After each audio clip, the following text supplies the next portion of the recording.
ntiyashobora guhagarara. Washobora alikuwa hawezi kusimama. Amaguru ntibyakunda.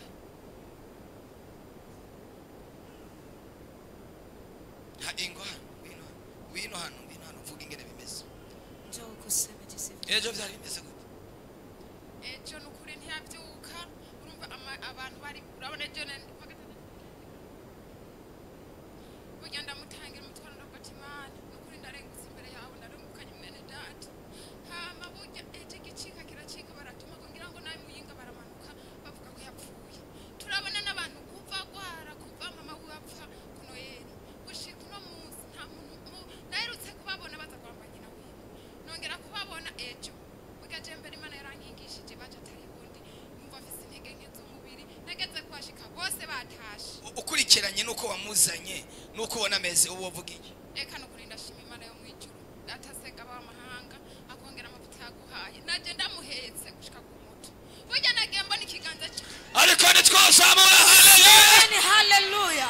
nagiye mbona ikiganza cy'Imana ndamushikana ku muto abana twavuganye banyakira baratema ibaze kuva impunza gushika ku motare mwikora burya Imana irashoboza ndamuzana uwo motare nyaguheza gikwa burya umunyeshuri munyakiriye aca mu 2,000 arambwira ati uramufatira moto burya nari mfite mahera atarenga 600 mu moto ndambwira ati jenja ndondera umutaximeni wa 2,000 ashika najya muri eglise arambara ati namajahi ndambwira nza cyambwira ati reka jewe rero nshushe moto ndagushikaniye burya shikanye hajya Amashi menshi kuri Yesu. Makofi mengi kwa Yesu. Uyo mumotari Imana igiye kumukorera ibintu bihambaye ibintu bikomeye. Huyo aliyemleta Mungu anaenda kumtendea vitu burya vikubwa. rero kubera bavuga ko bamujyana kuri clinique ati bamutera imiti kugira yumve intege kuko arafunga Yageze kuri clinique y'ijuru. arafungura ntibisohoka akaguma aribwa rwose urabona ko twamujyanye kwa muganga aravuga ngo hari akantu k'agakansera ku bintu yari yarariye by'ishano. Shima Imana rero umukozi ikintu yamuhanuriye twarakibonye mu mpera amashimana cyane. Amen. Yaramuhanuriye ati amaze kumubwira abantu uca baza kumubonera aravuga ati bazoshika bazohera mu nzira inasenge yaraje ageze mu nzira cyaratemba aravunika mu mpera amashimana. Amashi menshi kuri Yesu. Makofi mengi kwa Yesu.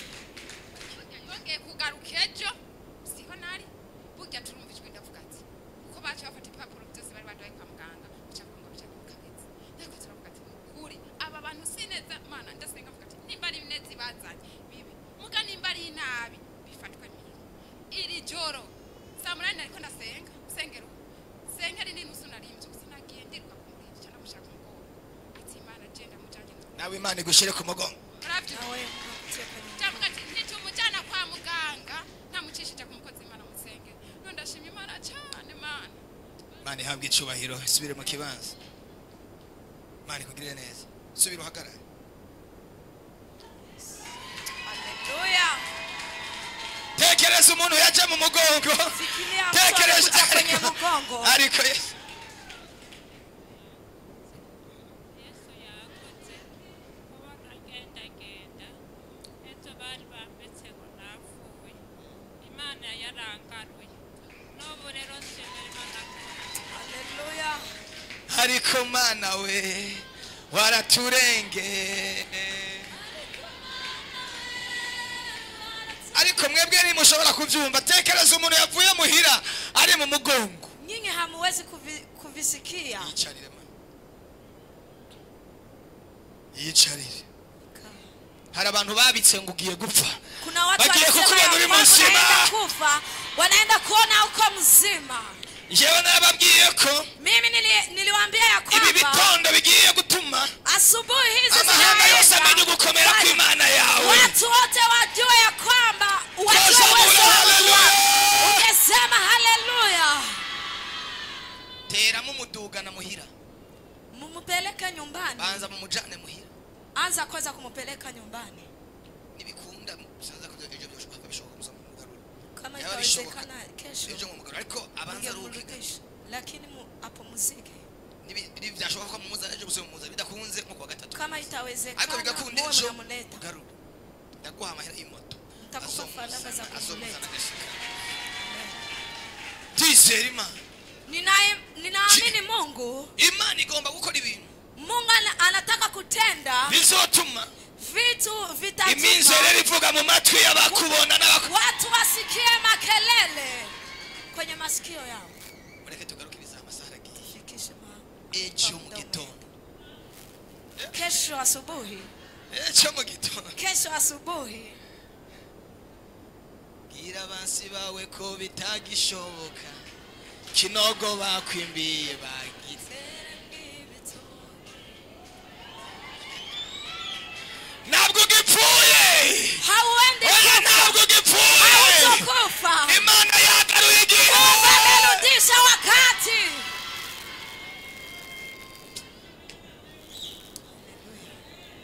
Mureke dukorere Imana. Batishikanwa ryawe. Chukua sadaka lako. N'ubutanarifizo usaba mugenzi wawe. Kama hauna Ati namba niza. mwenzako Shimira Imana ko impaye kumara uku kwezi. eti nimshukuru Mungu. Kandi ndayereka ukwezi ngiye kwinjiramo. Tena nimuonyeshe mwezi. Kandi nako nzokumara. Tena na Abapanze ko ntazokumara. Wenyewe Bazobona walipanga nakumaze. mwezi huo, wataona Abapanze ko umemaliza. ntazomara umwaka. Wenyewe walipanga Bazobona nawe umaze. wataona Mana nimemaliza. ndahezagira abana bawe. Uhezagira amashikanwa. Uhezagira ibigira 10 mu izina rya Yesu. Amen.